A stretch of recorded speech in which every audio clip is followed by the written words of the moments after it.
Hello, my friends, hello, and welcome once again to Stately Von Manor, where Roger and I have returned for my weekend reading report. It's time for my weekend reading report where I talk about all the stuff that I read during the previous week, and if any cool stuff has arrived here at the manor, I'll talk about it. And I did get some cool stuff this week, so stay tuned for that. After I talk about what I've read, I'll show you what showed up here at the manor. So this has been an incredibly stressful and busy week. Work was busy. I've been trying to take care of my little dog Rhonda, who is recovering from surgery, and she's terrible. She's a terrible dog who wants to do everything she's not supposed to do while she's recovering. She wants to run around when she's not supposed to. She wants to jump on things when she's not supposed to. She's just all around terrible, a terrible dog. And so that's been fun. And my neighbor just went out of town. I have to go take care of my neighbor's dog as well. So there's lots of taking care of dogs, you know, this past week. So, a lot going on. Everything's been busy recently, but I did read some stuff. And this first one, well, let's talk about it. So, I finished on my 500 book challenge, the challenge where I'm reading 500 books I own before I'll buy any new ones. This was number 117. I read Jungle Tales of Tarzan. I am reading every book that Edgar Rice Burroughs wrote, more or less in the order that he wrote them. It's a little tricky, but more or less. And Jungle Tales of Tarzan was the next on the list, so I read this past week. However, I started this book, what was it, last Sunday or something? I can't remember. And I had just finished the novel City by Clifford D. Simak. And I was sitting around and I had finished City on my Kindle. So I had just finished City, so I pulled up Jungle Tales of Tarzan because I had that on my Kindle instead of actually getting up and getting the paper copy. Since I already had the Kindle in my hand, I'll just read it on the Kindle. And I had this edition from Edgar Rice Burroughs Incorporated. Edgar Rice Burroughs Incorporated has recently published the entire series of Tarzan novels. And I have the first 6 of those on Kindle. I remember at that point, I don't remember how long ago that was. It was a while ago, I believe. And at that point, this is really bright. Let's make it not so bright. There it is. It's not so bright now. Anyway, at that point, there were only 6 of them available. I got the first 6. That's all I have, actually, on the Kindle from Edgar Rice Burroughs Incorporated, although I do have a few of their hardcover volumes from that series. Not all of them. I only have a few of them. Anyway, I had this, and I started to read this. Now, this is something I was unaware of, but I must share it with you now that I am aware of it. So this edition, at least the ebook copy, I'm assuming that the hardcover has the same text, but since I don't have it, I can't say for sure. But at least the ebook copy from Edgar Rice Burroughs Incorporated has been censored. Certain words have been replaced with other words, and there's some editing of certain things that certain sentences are changed or taken out, that kind of thing. I was unaware of that, but nevertheless, it is true, at least for this book. I noticed this pretty quickly. I mean, the changes in some cases are small. Like, for example, the word Negro was replaced with the word warrior. I'm not sure that was necessary because that was not considered a derogatory term at the time that this book came out. This was written around 1916, 1917. So you would expect some things in it to be not politically correct. And indeed, Jungle Tales of Tarzan is one of the least politically correct adventure novels that you can get. It has some issues, you know, if you were to judge it by the standards of today, or perhaps even of the time. So I understand why this was done. I understand. Now, I don't know if this was done specifically for this edition or if it was done for a previous edition that I am unaware of. So, of course, the edition that I went to is this one, although it's interesting. The history of censorship in Edgar Rice Burroughs goes back a ways. This is a Ballantine edition, and these old Ballantine editions, you know, they would tell you it's the only authorized edition, complete and unabridged. That was not always the case, because when the paperback editions first came out in the 1960s, there were some changes made to some of the books, not all of them. But some of the books had, some of the books had the N-word in them, usually spoken by villains, and that was taken out and replaced usually by the word blacks or black. That kind of stuff. I think the book that got the heaviest editing was the first one, Tarzan of the Apes, if I'm remembering right. Some books were not edited at all. For example, this book, Jungle Tales of Tarzan, ironically, was not changed at all from its first edition, as far as I am aware. So this copy here is the same edition as the first edition. And there's some stuff in here that would certainly be considered offensive. Edgar Rice Burroughs' attitudes and beliefs in regard to race are interesting, and they're also complex. I do not believe that it is right to change the text of an author's work after the author has passed away. I understand why it's done, but I think it's wrong. Now, Edgar Rice Burroughs himself did set the precedent for this. I think it was Tarzan and the Golden Lion. There was a character in Tarzan and the Golden Lion who was a very offensive Jewish stereotype. I mean, it really was. And after World War II, Edgar Rice Burroughs changed that, or at least approved some changes, because in an edition that was published during Edgar Rice Burroughs' lifetime, the character was changed from being an offensive Jewish stereotype and turned into an offensive German stereotype. I mean, it was a different time. So this has been going on for a while. But like I said, this book, Jungle Tales of Tarzan, as far as I know, has never been edited in that way. But the new edition, at least the ebook edition that I got, has been changed, has been altered, has been censored. I was unaware of this.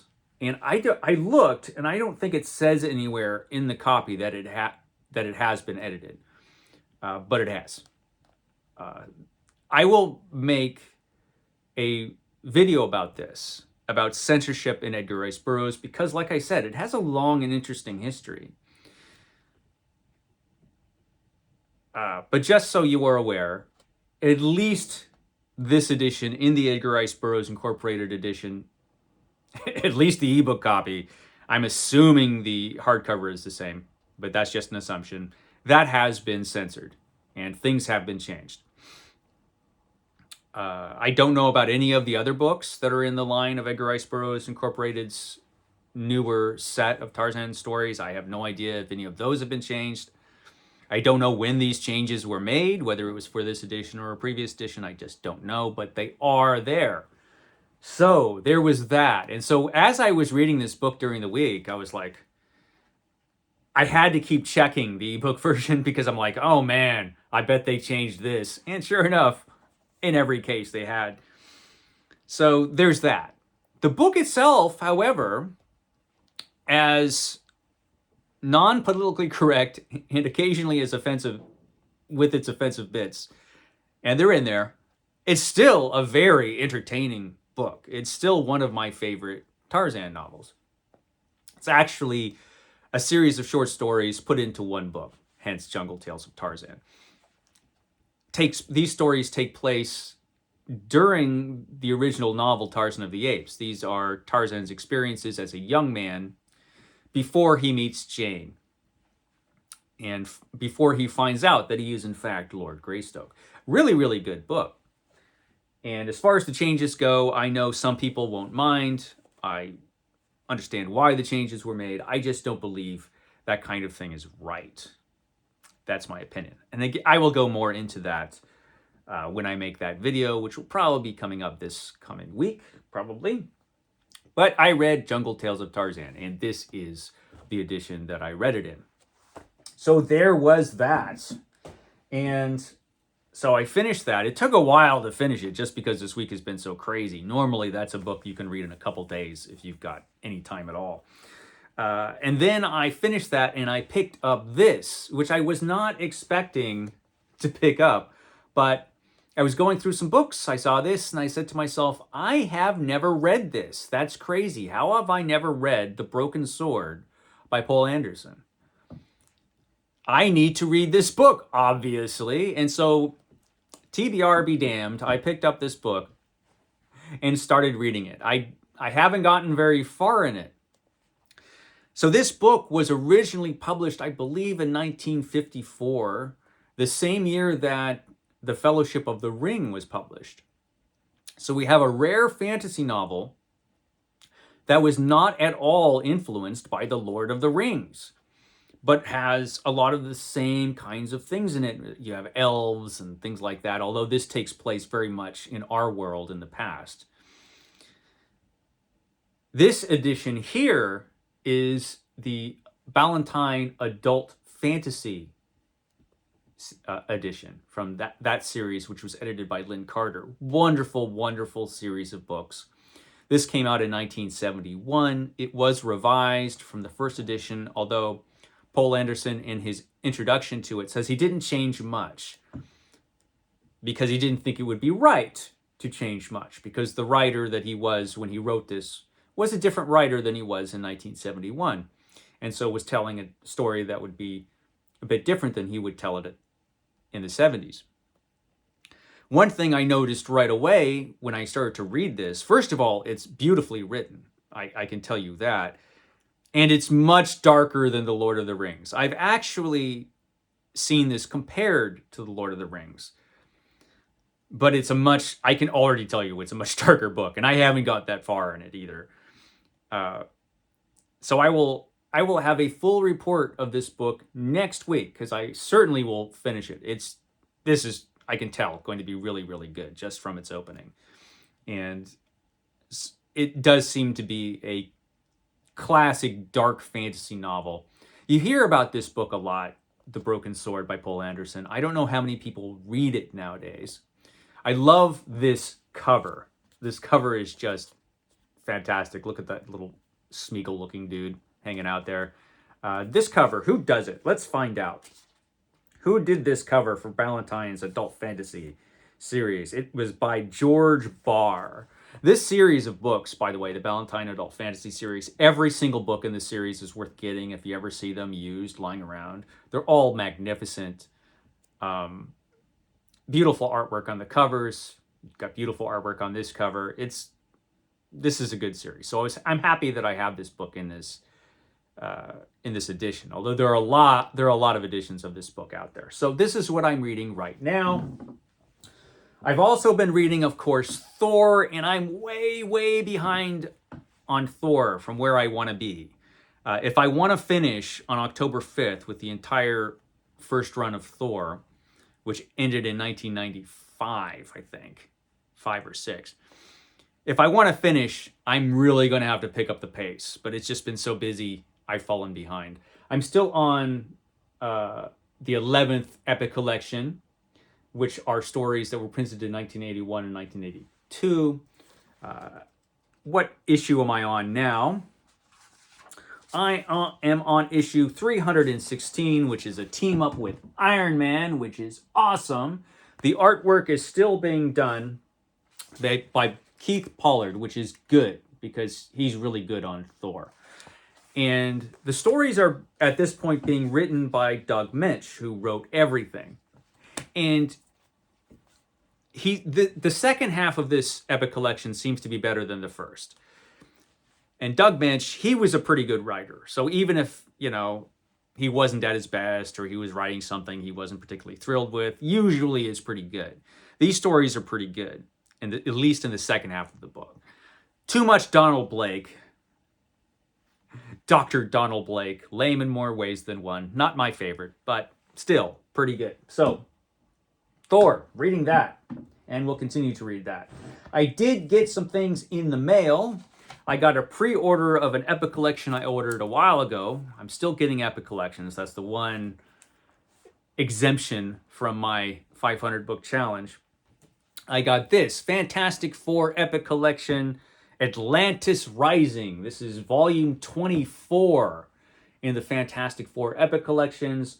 These are stories from 1994 to 1995. So we're coming to the end of the first run of Fantastic Four. Fantastic Four, the first run of it was canceled, I believe, in 95 or 96. Probably 96. So there's one more Epic Collection that comes after this, which I already have. They're not published in chronological order. So I got this. Not my favorite time on the Fantastic Four, but not the worst time either. So, yeah, I'll get to this one of these days. After I finish Thor, every issue of Thor, I'm doing every issue of the Fantastic Four. So this Epic Collection will come in handy. And I did get some other books in the mail. My good pal Mark, he's my good pal because he sends me books, sent me a box of books, and he sent me a little note. Michael, some books I picked up for you while in Tarzana. Sorry, no ERB. I couldn't part with them, but he did get me some other books, which is fantastic because, that was so very kind. Again, I never ask for these things, but sometimes people, for some reason, want to send me books. I'm not going to say no, Roger. Usually.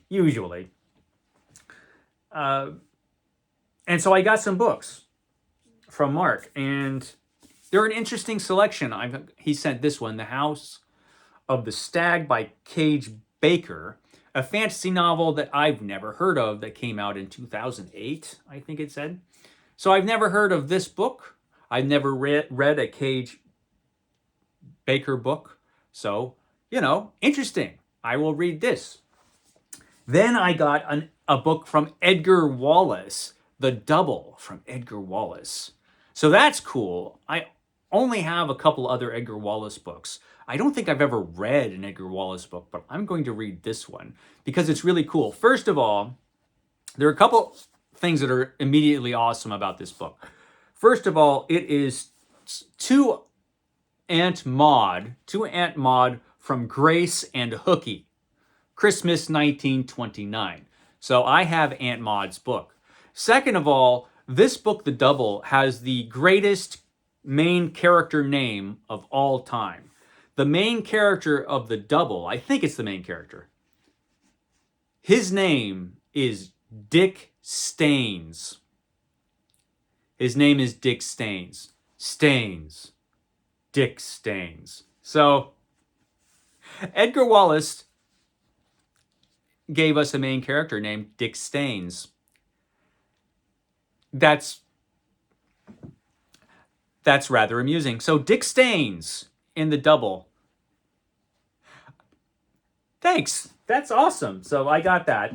And he also sent me a book for June on the Range, which is coming up. Look forward to that announcement video. June on the Range is coming around for its third roundup.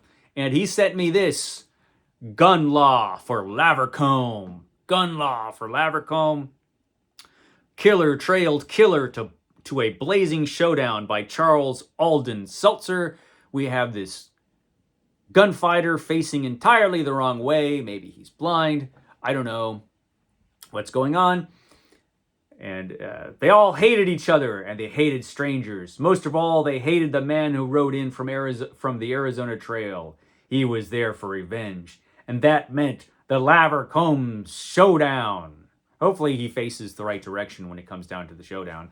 But I'm definitely going to read this book. I might not even wait for June on the Range to read this book. It looks so awesome. And then I got another Western from Mark. And this is a definite Garb August choice. This is Bushwhackers Epitaph.